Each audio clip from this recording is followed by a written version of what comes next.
Tired of dealing with annoying flies, fruit flies, and gnats in your home? The Zevo Flying Insect Trap is your ultimate solution. Don't wait. Check out the link in the video description now to get your Zevo Flying Insect Trap on Amazon and enjoy a bug-free home today. At 41, he had the world at his feet. A happily married father of 3 young children with his loving wife, Ellie. A £2.8 million mansion and earnings of £190,000 a year. Crikey, he was even tipped to replace Gary Lineker as the match of the day anchor. Life couldn't get any sweeter, so why on earth did he sour it all? Jenas, match of the day pundit and presenter of family-friendly The One Show, has been summarily sacked by the BBC after alleged inappropriate behavior, sending unsolicited texts to a junior member of staff. What the hell was the former footy ace thinking? Is his ego so ginormous he can't recognize the line between acceptable and improper behavior? Of course we do not know the details, only that he has come out fighting, saying, "I'm not happy about it," and there are 2 sides to every story. Nor do we know the content of the messages. But if it was just innocent texting between the BBC star and a junior, you can be sure Jenas wouldn't now be sacked. What's interesting is that the Beeb has acted so swiftly when it took so long to part ways with the serially disgraced Hugh Edwards, now convicted of making indecent images of children. The BBC continued to pay his £480,000 salary even after it knew he had been arrested last November. I'm not saying there is anything comparable between their misdemeanors, but Jenas's dismissal is nevertheless a salutary message to folk in positions of power.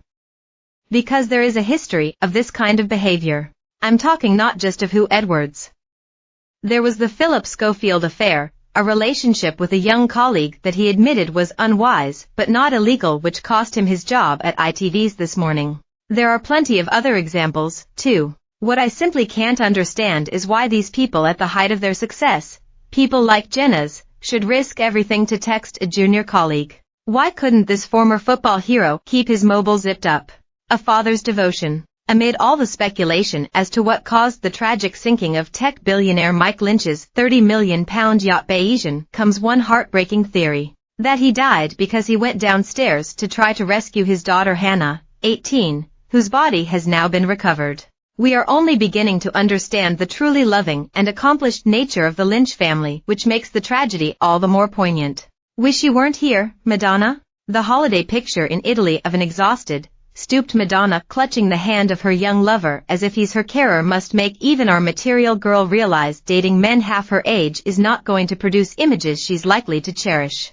Well done King Charles for stepping up pressure on Prince Andrew to vacate 30-room royal lodge for more modest accommodation by cancelling Andrew's 10-strong security team. The disgraced Duke is no longer a working royal. And yet he still lives in grandeur with his ex, the Klingon Fergie, hardly ever leaving Windsor Park. The only protection Andrew needs is from himself. The Danish girl accused of kissing Tommy Fury, causing his fiancée Molly May Hague to end their engagement, says he was a gentleman and nothing happened. Oh dear, a disaster for self-proclaimed victim Molly May? How many of her 6 million Insta fans will now join Tommy's 5 million followers? Desert Island Discs Lauren Laverne says her cancer was found by routine screening and urges us not to put off appointments. She spoke as I was having an NHS mammogram. Wishing you a speedy recovery, Lauren, and thanks for the advice. Low blow by J Lo. It didn't take long for Jennifer Lopez to seize the narrative over her divorce, with sources claiming Ben Affleck is selfish, sullen, and a loudmouth, impossible to be married to. Not nice, Jen. Especially as he's always been a moody bugger. She says the divorce is humiliating.